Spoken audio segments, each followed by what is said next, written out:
우리에게 주신 하나님의 말씀은 마태복음 5장 23절에서 26절입니다.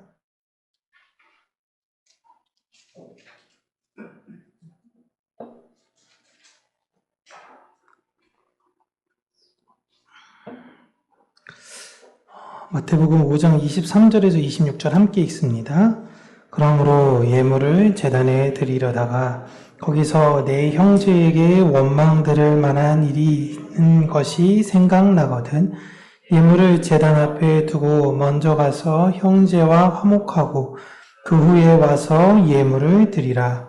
너를 고발하는 자와 함께 길에 있을 때에 급히 사화하라. 그 고발하는 자가 너를 재판관에게 내어주고 재판관이 옥리에게 내어주어 옥에 가둘까 염려하라. 진실로 내게 이르노니 내가 한 푼이라도 남김이 없이 다 갚기 전에는 결코 거기서 나오지 못하리라. 아멘. 오늘은 화해라는 주제로 하나님의 말씀 그리고 우리 구역 공과의 내용을 우리 성도님들과 함께 나누도록 하겠습니다. 유대인들에 있어서의 삶의 가장 중요한 건 하나님이죠. 유대인들은 제사 중심의 신앙으로 살았습니다. 그게 곧 삶이었어요. 유대인들에게 가장 중요한 종교 행위는 바로 제사였습니다. 제단에 예물을 드리는 것이 하나님께 나아가는 가장 핵심적 행위였어요. 그러니까 하나님께 여러분 나아갑시다 라고 제가 여러분들께 얘기하면 굉장히 막연하지 않습니까? 하나님께 어떻게 나아가지? 기도하면 나아가는 건가? 헌금하면 나아가는 건가? 뭐 해야지 나아가는 거지? 라는 것이 사실 굉장히 막연해 보여요. 근데 유대인들에게 있어서는 하나님께 갑니다 라고 이야기할 땐 제사 드리러 갑니다 라는 것이 같은 의미였어요. 그러니까 그들에겐 제사 드리러 가는 게 곧 하나님께 나아가는 거죠. 그런데 우리는 이제 제사가 없어졌습니다. 우리는 누구에게 가는 것이 곧 하나님께 가는 것이냐? 바로 십자가에 계신 예수 그리스도에게 가는 것. 그분은 어디 계시다? 어디에든 계시지만 지금 나와 함께 계신다라는 것입니다. 굳이 그래서 우리는 예루살렘이나 어떤 장소를 특정 지어 가는 것이 아니라 내가 하나님이 지금 너무 만나고 싶을 때는 내 안에 계신 예수님께 하나님 만나고 싶다라고 간구하면 예수님께서 죄인된 우리와 하나님 사이를 이어주신다라는 것입니다. 유대인들은 그냥 제사를 드리는 것, 제사를 잘 드리는 것이 하나님과 그 관계가 올바로 맺는 것이라고 믿었어요. 그러니까 인간과에 있어서의 갈등적 관계가 있는데 이 모든 것 떠나서 형제와의 관계도 굉장히 중요하지만 하나님 앞에 제사보다 그것이 더 우선시된다라고 생각하지 않았습니다. 너무 당연하게 이렇게 생각했어요. 하나님과의 관계가 우선이지 이웃과의 관계가 왜 우선입니까? 라고 당연히 유대인들은 생각했어요. 이들은 율법에서 이야기한 이웃 사랑에 대한 개념은 알고 있지만 실제로 하나님에 대한 제사가 훨씬 더 중요하다라고 생각했던 것입니다. 그런데 예수님께서 이 내용을 뒤집어 버리신 거예요. 여러분, 복음서에는 이렇게 뒤집는 게 굉장히 많이 나옵니다. 선한 사마리아인의 비유도 마찬가지죠. 먼저 이 강도 만난 이 사람을 만났을 때에 맨 처음 만난 사람이 누굽니까? 제사장이에요. 그 사람이 왜 이 사람을 안 구하고 그냥 가죠? 하나님한테 제사 준비하러 갑니다. 그 다음 만난 사람은 레위인이에요. 레위인도 왜 그냥 지나쳐 갑니까? 하나님께 제사 드리러 가는 거예요. 그게 이것보다 더 우선시 되는 것이 그냥 모두가 다 당연하게 생각했던 것입니다. 이걸 예수님이 뒤집어 버리신 거예요. 형제와 화해하지 않은 채 드리는 제사는 하나님이 안 받으신다라는 것입니다. 여기서 형제라고 이야기하면 나와 가장 가까이 있는 사람이죠. 나와 가장 가까이 있는 사람은 누구죠? 가족입니다. 가족. 제사보다 화해가 먼저라는 거예요. 이 내용이 여러분 당시 유대인들에겐 너무 충격적인 내용인 것입니다. 여러분에겐 예배를 드리는 것이 중요합니까? 아니면 관계를 회복하는 일이 중요합니까? 어느 게 더 중요하죠? 여러분, 신앙생활을 오래 하면 오래 할수록요, 관계보다 예배가 훨씬 더 중요하다라고 생각합니다. 저도 당연히 그랬어요. 물론 제사 제도는 지금의 예배와는 좀 다르죠. 제사가 품은 그 성격을 우리가 생각해 보면 신앙인들, 내가 생각하는 제1순위, 유대인들이 생각하는 제1순위가 제사였듯이 신앙인이 생각하는 제1순위를 지금 예수님께서 바꾸어 놓으신 거예요.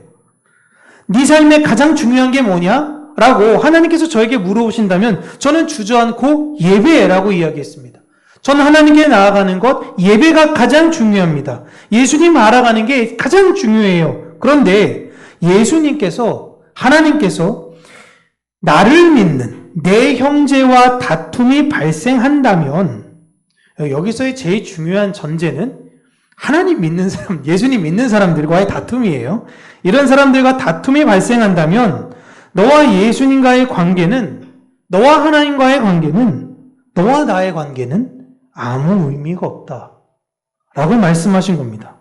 이게 너무 충격적인 거예요, 유대인들에게는.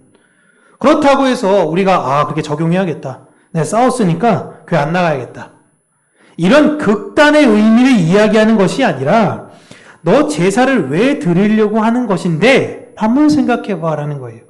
제사를 드린 이유가 하나님 나 용서해 주세요, 하나님 내가 이런 거 잘못했습니다, 하나님께 긍휼을 구하고자 오는 것인데 다른 사람과의 관계는 신경도 쓰지 않으면서 하나님으로부터의 어떠한 긍휼도 기대하면 뭔가 이상한 거 아니겠니? 라고 이야기하는 거예요. 하나님과의 관계와 사람과의 관계가 서로 따로 되어진 것이 아니다라는 것입니다. 서기관에게 이야기시죠. 어떤 계명이 가장 크냐? 네가 한번 얘기해봐라고 할 때 하나님을 사랑하는 것과 이웃을 사랑하는 것. 그때 이웃을 사랑하는 것이 첫 번째와 처음에 하나님을 사랑하는 것과 같다라고 예수님께서는 이야기하셨어요. 이게 구분된 내용이 아닌 것입니다. 우리는 겉은 열매가 있는 척하면서 속으로는 열매가 없는 존재가 아닙니다. 그들을 성경에서는 쭉정이라고 이야기하죠. 쭉정이를 겉에 볼 때는 안에가 볼록볼록 뭔가 난 것 같으니까 얘가 혹시 안에 열매가 있나? 해서 열어봐요. 근데 아무것도 없는 겁니다. 겉으로 볼 때는 사실 몰라요. 직접 뜯어봐야지 안에 열매가 있는지 없는지 알게 되는 것입니다. 우리는 생명의 열매를 먹고 그 생명의 열매를 먹이는 사람들입니다. 그리고 그 열매를 가장 먼저 먹이는 곳이 어디냐? 바로 이 교회라는 공동체예요. 그 다음에 확장이 일어나게 되는 것이죠. 혹자 교회에서만 성실하는 것이 문제다, 요즘 많이 이야기는 하지만 저는요, 교회에서 성실한 분들은 어딜 가도 성실하다라고 생각합니다. 왜? 교회에서는 따로 돈을 챙겨주는 것도 아니고 내 감정, 내 시간, 내 모든 것 다 허비해가지고 봉사하는 것이거든요. 그 사람이 이 세상 어디 가서든지 성실하지 않는다는 건 말이 안 돼요. 무엇을 하든지 그들은 성실할 수밖에 없습니다. 우리가 교회에서 예수의 생명을 먹으면 먼저 형제와 함께 나눌 수밖에 없게 되는 것입니다. 우리는 누군가가 다툴 때 마음에 불편함이 있어요. 누군가가 다투면 이게 마음이 안 불편한 분들은 참 그것부터 먼저 하나님께 나아가야 되는데 당연히 누구와 다퉜으면요 마음이 불편합니다. 23절 오늘 보시면 형제가 너를 원망할 만한 일이 있거든, 이거예요. 이게 의식이 뭐냐? 내가 좀 제가 신경 쓰겠지라고 내가 인식하는 거예요. 근데 이게 인식이 안 될 수도 있거든요. 내가 모르니까. 근데 인식이 되는 게 이제 문제입니다. 그때 그렇게 한 거, 그래. 마음에 불편함이 있어. 그때 어떻게 했냐? 네가 먼저 가라라는 거예요. 예수님은요, 지금 잘잘못을 따지고 계시지 않습니다. 그거 네가 잘했네, 네가 잘못했네, 그게 아니라 지금 물어보는 게 하나예요. 네 마음이 불편하니 불편하지 않니? 라는 거예요. 그리고 불편하면 풀라는 것입니다. 물론 안 푼다고 해서요 아무도 나한테 뭐라고 하지 않습니다. 그냥 시간이 지나가면 풀리죠. 이제 문제는 나만 계속 불편한 거예요. 그 불편함이 내 안에 계속 내재된 상태에서 왜 그렇게 살아가니? 그렇게 되면 네 안에 생명이 들어오지 못하니 생명이 나아갈 수 없으니 네가 먼저 하나님의 생명을 위해 나아가라 라고 이야기를 하신 것입니다. 특히 이 문제가 심각한 상황이 발생되기 전에는 빨리 끝내라고도 이야기하시죠. 예수님이 잘못되면 야 이거 소송당할 수도 있잖아. 그러니까 빨리 화해해 라고도 하십니다. 그렇다면 굳이 내가 마음에도 없는 화해를 상대방이랑 굳이 내가 해야 하냐? 이런 생각이 들 수 있어요. 아니 나 마음에 화해하고 싶지 않아. 아직도 내 마음이 있는데 근데 내가 저 사람이랑 굳이 화해해야 돼? 라는 반문을 할 수 있어요. 예수님은 그럼에도 하라고 하십니다. 왜냐? 그게 100% 너에게 유익하기 때문이에요. 내가 화해한다라고 손을 내민다고 내가 지는 것이 아니기 때문입니다. 예수님은 십자가에서 모멸과 멸시를 당하고 우리를 사랑하기에 우리와 하나님 사이를 화해시키기 위해 죽으셨어요. 사람들은 화해를 청하는 사람들이 진다라고 생각을 합니다. 여러분 이게 비즈니스적 마인드예요. 비즈니스, 사업적 마인드에서는요, 먼저 손을 내민 사람이 무조건 지는 거예요. 사업 관계에서는 협상을 위해서 그럴 수가 있는데 형제와의 문제는 여러분 비즈니스가 아니잖아요. 내가 내 가족과 비즈니스적인 관계라고 우리 교회 성도들과 비즈니스적 관계를 하고 있습니까?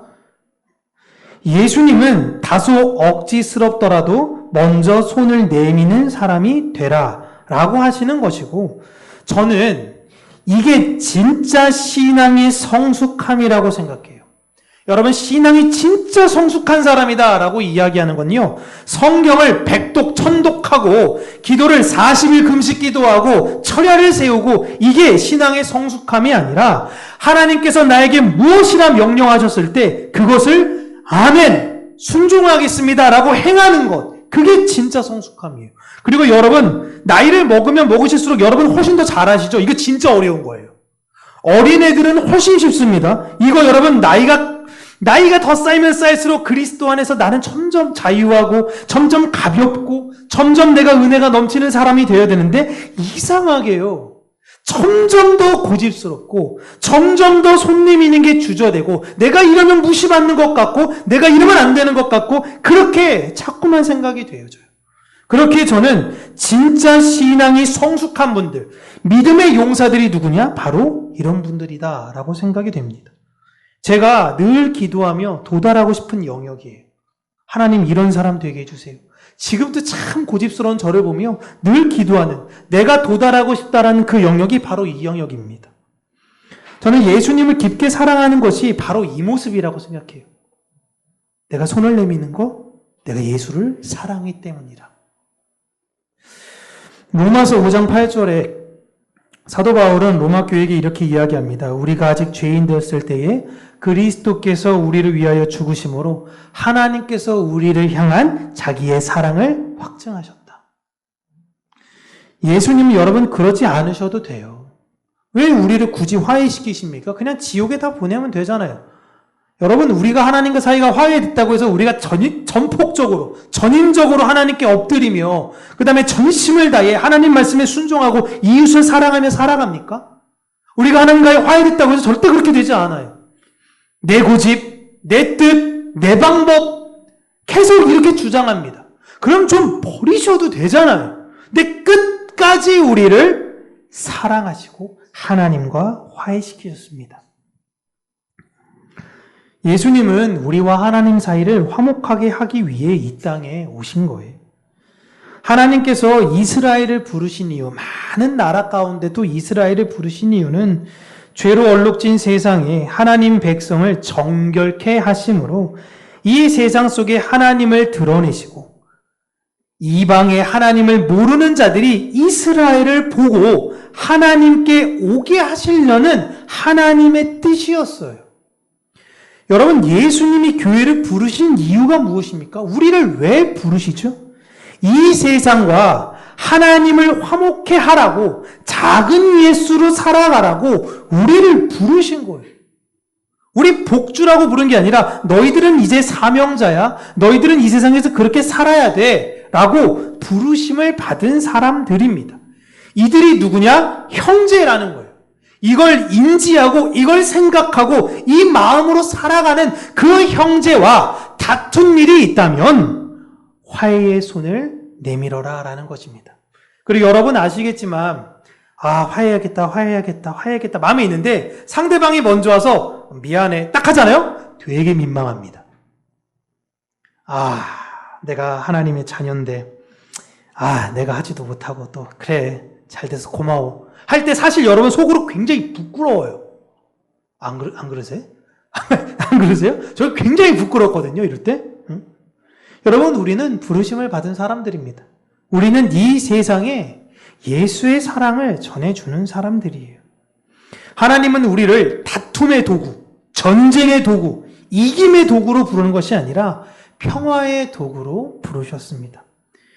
분쟁과 다툼의 도구들로 가득한 이 세상 속에서요, 오늘도 사랑으로, 행복으로, 평화로 그리스도의 마음을 이 세상에, 그리고 먼저는 내 형제에게 전하는 우리 모두가 되시기를 주님의 이름으로 축복합니다.